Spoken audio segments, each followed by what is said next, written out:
तू आ गया क्या? Guys that was scary. मैंने एक्सपेक्ट किया था कि जो हांसी फ्लिक है वो चेंजेस करेंगे। मेरे हिसाब से 3 से 4 जो हमारे चेंजेस होने चाहिए थे और हम मैच को आराम से सी ऑफ कर सकते थे, बट हांसी फ्लिक ने कर दिए टोटल 9 चेंजेस। पेड्री के अलावा मेरे को ऐसा कोई रेगुलर स्टार्टर टीम में दिखा नहीं जो हमें वहाँ पे हमेशा खेलते हुए दिखता है, तो कहीं ना कहीं मेरे मन में एक डर था कि यार हांसी फ्लिक थोड़े ज़्यादा चेंजेस नहीं हो गए। और सबसे ज़्यादा जो स्कैरी मेरे को लगाना था वो था हमारा फ्रंट थ्री में हमारे पास कोई भी रेगुलर स्टार्टर नहीं था। We had Pau Victor, we had Ansu Fati and we had Dani Rodriguez. Keeper पे भी मार्क आंड्रे टेर स्टेगन स्टार्ट कर रहे थे एंड विद इन 5 मिनट्स हमने गोल कंसीड कर लिया एंड दैट वॉज स्कैरी। मैंने एक चीज़ बोली थी अपने प्रीव्यू में कि यार दूसरी टीम है ना, वो भी एक प्रोफेशनल टीम है जो टॉप फ्लाइट में खेलती है। एक गलत पेनल्टी, एक रेड कार्ड, एक डिफ्लेक्शन वाला गोल, कुछ भी होगा और आप पे प्रेशर आ जाएगा, और वही हुआ। विद इन 5 मिनट्स डिफ्लेक्शन वाला गोल, बॉल लगती है अराउखो से, लूपिंग बॉल गोल के अंदर। अब काफ़ी सारे लोग बोल रहे हैं टेर स्टेगन को क्यों खिला दिया, टेर स्टेगन की गलती थी या अराउखो की गलती थी। इसमें गलती किसी की भी नहीं थी इन माय ओपिनियन, वो बस बॉल डिफ्लेक्ट हो गई। इसे कहते हैं अनलकी होना फुटबॉल में, कि आपने कुछ गलत नहीं किया। It's just that one of those days की जब आपके साथ वो किस्मत नहीं होती। और फर्स्ट 45 मिनट्स हमारी किस्मत बहुत ही ज़्यादा ख़राब थी। और उसका एक और एग्जांपल ये है कि Danny Rodriguez, he was playing well. जो वो अंदर कट इन कर रहे थे, जो ड्रिबल कर रहे थे, he was looking good. I was liking that player, but unfortunately एक बहुत ही ज़्यादा सॉफ्ट टच, मतलब एक हाथ ही लगा होगा and I think Danny Rodriguez ने अपना शोल्डर डिसलोकेट कर लिया।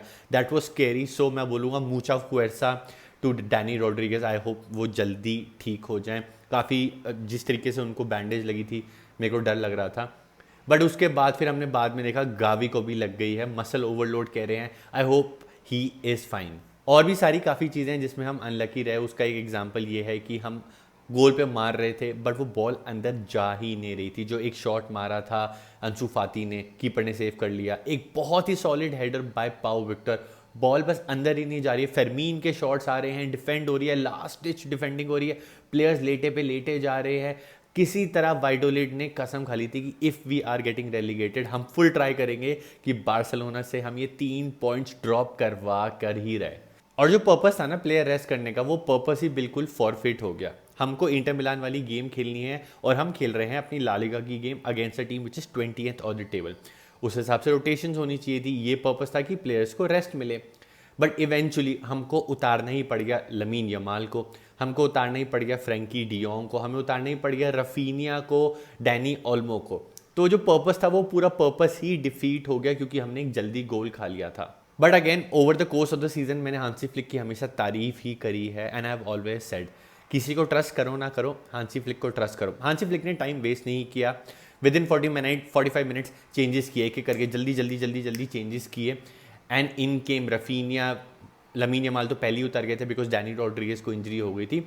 एंड सेकेंड हाफ शुरू होते ही हमने पहला गोल मार दिया थैंक्स टू रफीनिया। और वो गोल बना भी था all because of Lamine Yamal. Lamine Yamal ने अपनी वो सिग्नेचर, वो जो लूपिंग बॉल डालते हैं कट इन करके, डाली to Araujo. Araujo went for the header but header ना टच होकर कीपर के पास उन्होंने पंच आउट किया, बॉल सीधा गई रफीनिया के पास।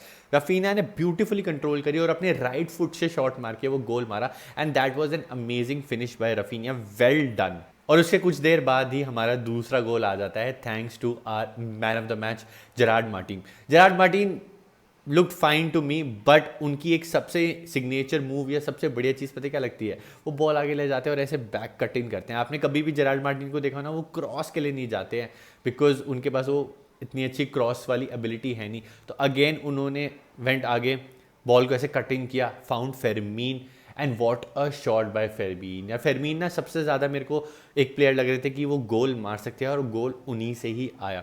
बॉल कट इन हुई, उन्होंने अपने लेफ्ट से शॉट मारा, powerful shot, perfect placement, keeper had no chance. यार फेरमीन ने हमें कितनी सारी सिचुएशन से ऐसे निकाला हुआ है इन द लास्ट सीजन कि हम हार रहे हैं, विनिंग गोल मार दिया, या 2-1 ट्रेल कर रहे हैं, फेरमीन आया, फेरमीन ने गोल मार दिया। सो फेरमीन कूडोज यार। आई होप इंटर मिलान वाली गेम में वो एज ए सुपर सब आके ऐसे गोल मारे। मैच हमने सी ऑफ कर दिया, 3 points in the bag is the most important thing. हमने लास्ट गेम जरूर वाइडोलिड को 7-0 हराई थी, बट ये हार्ड फॉर्ड विक्ट्री, हमारे पास प्लेयर्स अवेलेबल नहीं थे, बेंच पे थे, हमने किसी तरह गेम मैनेज कर ली। बट सबसे इंपॉर्टेंट चीज़ पता है क्या है, ये गेम में हमने 3 पॉइंट्स ले लिए, आगे बढ़ो, कहानी खत्म, इंटर मिलान वाली गेम पे फोकस करेंगे। By the end of the season फर्क नहीं पड़ेगा कि यार हमने पहली गेम 7-0 जीती, ये 1 हम 2-1 किसी तरह हमने मैनेज करके जीती। We did avoid a disaster, but कुछ मैटर नहीं करता। 3 पॉइंट्स अब हमने डाल दिया है रियल मैड्रिड पे प्रेशर, क्योंकि हमारे पास आ गई है 7 पॉइंट की लीड और अब रियल मैड्रिड को खेलना है आज 5:30 again Celta Vigo. Celta Vigo easy team नहीं है, प्लस रियल मैड्रिड के प्लेयर्स अनअवेलेबल है। थोड़ी मैं बात करूंगा हमारे प्लेयर्स के बारे में, तो उस सबसे पहले मैं बात करूंगा टेर स्टेगन के बारे में। अब मैं उसमें नहीं बोलूँगा गोल में कि टेर स्टेगन की गलती थी, बट अदर देन दैट उन्होंने कैचिंग बहुत सही करी, काफ़ी बार बाहर आए भी, काफ़ी सही तरीके से उन्होंने बॉल को टाइम किया, एंड 2 बहुत ही ज़्यादा इंपॉर्टेंट सेव करी। एक करी जैसे ही पहला गोल पड़ा उसके बाद, और एक सेकंड हाफ में डाइंग मोमेंट्स में उन्होंने एक बहुत ही सॉलिड सेव करी। तो कूडोस टू टेर स्टेगन, आई एम सो हैप्पी कि वो वापस आए और उन्होंने इतनी अच्छी परफॉर्मेंस दी। बाकी Gerard Martin and Fermin Lopez had an amazing game, दोनों ने बहुत अच्छा खेला। I am proud of Gerard Martin, but इस गेम में जेरार्ड मार्टिन को ज़रूर मैन ऑफ द मैच मिला। बट मैंने एक चीज़ नोटिस करी है, एक चीज़ I realise that Gerard Martin is there कि हमारे पास कोई और अदर ऑप्शन नहीं है।